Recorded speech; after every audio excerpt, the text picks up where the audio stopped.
सेवा नमस्ते। म हुँ श्रमदाता यो मेरो चिनारी। 6 दिन पेटको लागि 1 दिन देशको लागि भन्ने मूल नाराका साथ हर्क साम्पाङ श्रमदान अभियान सङ्घ सभाको 5औं हप्ताको श्रमदान आज तुमलिनटार स्थित पोखरी बजारमा भइरहेको छ। गत हप्ताको तुलनामा श्रमदातामा अभियानमा जोडिनुभएका विभिन्न व्यक्तित्वहरू बढ्दो क्रममा छ। यसै क्रममा आज तुमलिनटार स्थायी बासिन्दा अशोक दर्जी आजको 5औं हप्ताको श्रमदानबाट हामीसँग जोडिन भएको छ। यसमा उहाँलाई म केही प्रश्न सोध्छु। दाइ नमस्ते। नमस्ते। तपाईँ आज 5औं हप्ता श्रमदानमा सहभागी हुनुपर्छ, जोडिनु भएको छ। के कारणले हर्क साम्पाङको श्रमदान अभियानमा जोडिन आइपुग्नु भयो? यो अब यस्तो छ, तपाईँको हर्क साम्पाङ जुन नेपालमा मेयर भएर चाहिँ धरानको एउटा प्रमुख मेयर भएर चाहिँ उहाँले चुनाव जितेर जानुभयो। त्यहाँदेखि हर्क साम्पाङलाई म निहालिराखेको थिएँ। उहाँको इन्टरभ्यूहरू हेरिरहन्थेँ, उहाँले गरेको कामहरू हेरिरहन्थेँ। तपाईँको लगभग अहिले 3 वर्ष भयो मैले उहाँको बारेमा अध्ययन गर्दै म बसेको। उहाँले जति पनि इन्टरभ्यूहरू दिनुभएको छ, उहाँले काम गरेको ठाउँको च्यानलहरूले हालेको ठाउँमा पनि मैले सबैमा लाइक, कमेन्टहरू, सेयरहरू गरिरहेको हुन्छु। किनकि उहाँ देशभक्त व्यक्ति हुनुभएको कारणले गर्दाखेरि उहाँको लाइक, कमेन्ट, सेयरहरू गर्न मलाई मन लागिरहन्थ्यो।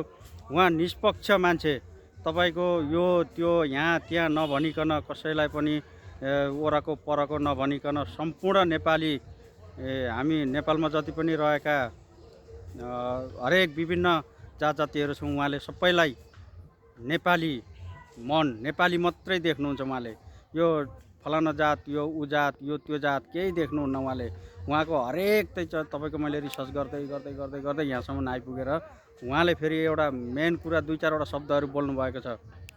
यो शब्द मेरो मुटुमा कसरी गाडियो भन्नुहुन्छ भनेदेखि, जाति, पार्टी, धर्मले बिगारेको हाम्रो नेपालीहरूलाई भन्ने खालको उहाँले जति पनि मिडियामा बोल्नुहुन्छ, त्यो शब्द मेरो मुटुमा गाडिएको हो। साथीहरू, जातिको विभाजित, धर्मको विभाजित, अर्को पार्टीको विभाजित, तल्लो घर माथिल्लो घर पार्टीमा विभाजित छ।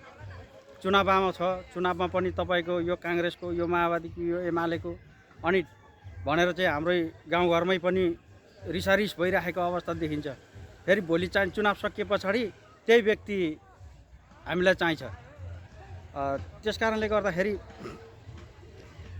पार्टी, जाति, धर्म म नफाट्नु र हामी सम्पूर्ण देशभक्त नेपाली भएर गर्वका साथ बाँच्न पाउने र आफ्नो देशको भूगोल सीमा रक्षाका निमित्त पनि हर्क साम्पाङले आवाज उठाइरहनुहुन्छ।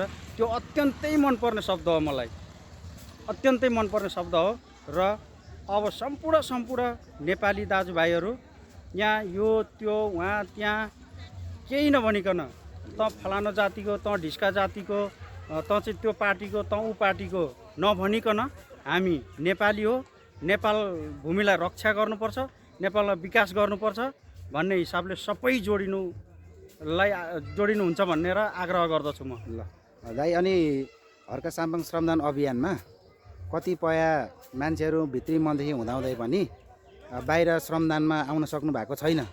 उहाँलाई तपाईँ के भन्नुहुन्छ? म अघि पनि मैले तपाईँलाई भने, यसमा उहाँहरू खुलेर आउन नसक्नुको कारण के हो त भन्दाखेरि, मेरो देश, मेरो गाउँ, मेरो ठाउँ र भूगोल र मेरो देशको सिमाना के हो भनेर बुझ्नु पर्यो पहिले। कसैको दबाबमा, कसैले चाहिँ अब तपाईँको यो म फलाना पार्टीमा थिएँ, म त्यहाँ जाँदाखेरि कसले मेरो पार्टीको अग्रजहरूले के भन्ला कि कसो भन्ला कि भनेर डरले बुझ्दै पनि त्यो अग्रजहरूको डरले यहाँ नआइरहेको छ। तर तपाईँहरू खुलेर आउनुहोस्, तपाईँको अधिकार छ। यो देश बनाउनको निमित्त हर्क साम्पाङले भन्नुहुन्छ जहिले पनि, तपाईँ नै यो देशको लिडर हो। सम्पूर्ण नेपालीलाई भन्नुभएको छ उहाँले, तपाईँ नै यो देशको लिडर हो। तपाईँ लिडर, म लिडर, उहाँ लिडर, हामी सबै नेपाली यो देशको लिडर हो। हामी खुलेर देशका निमित्त लड्नुपर्छ, विकास गर्नुपर्छ, एकजुट हुनुपर्छ। हामी फुट्नु हुँदैन। नेपाली हो।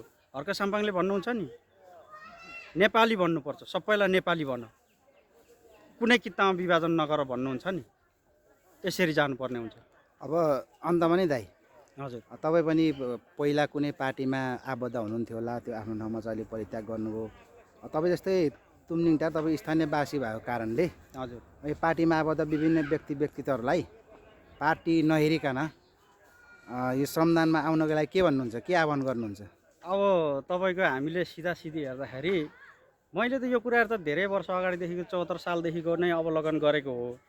यी जति पनि तपाईँको यहाँभन्दा अगाडिका पार्टीहरू चलाउने हुनुहुन्थ्यो, उहाँहरूको पार्टीमा गएर हामीलाई कुनै पनि नेपाली र नेपालको लागि कुनै हकहितको काम हुँदैन र कुनै समुदाय मात्रै नभएर सम्पूर्ण नेपालीको चाहिँ भविष्य बिग्रिन्छ भन्ने थाहा होइन पाएर त्यो त उहाँहरूलाई पहिला थाहा भइसकेको कुरो हो कि, तर त्यो पनि थाहा उहाँहरू पाइवरी पनि- आबद्ध हुनुहुन्छ, उहाँलाई के सल्लाह सुझाव दिनुहुन्छ? उहाँहरूलाई चाहिँ म के भन्छु भन्नुहुन्छ भनेदेखि अब तपाईँको यही छ समस्या, अरू केही छैन।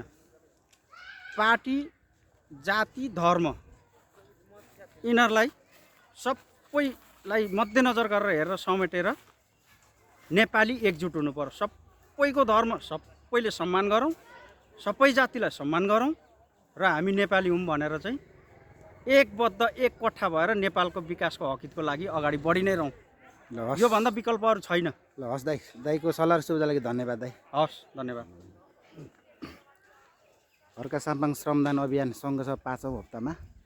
गत हप्ताको तुलनामा बढ्दो क्रममा श्रमदाताहरू उपस्थित हुनुभएको छ। गत हप्ता हामी 25 जना थियौँ भने यो हप्ता 35 जना क्रस गरेको अवस्था छ। यस्तै आउने दिनमा पनि श्रमदाताहरू जोडिनु होला, कहाँ कहाँबाट देश विदेश कहाँबाट हेर्दै हुनुहुन्छ।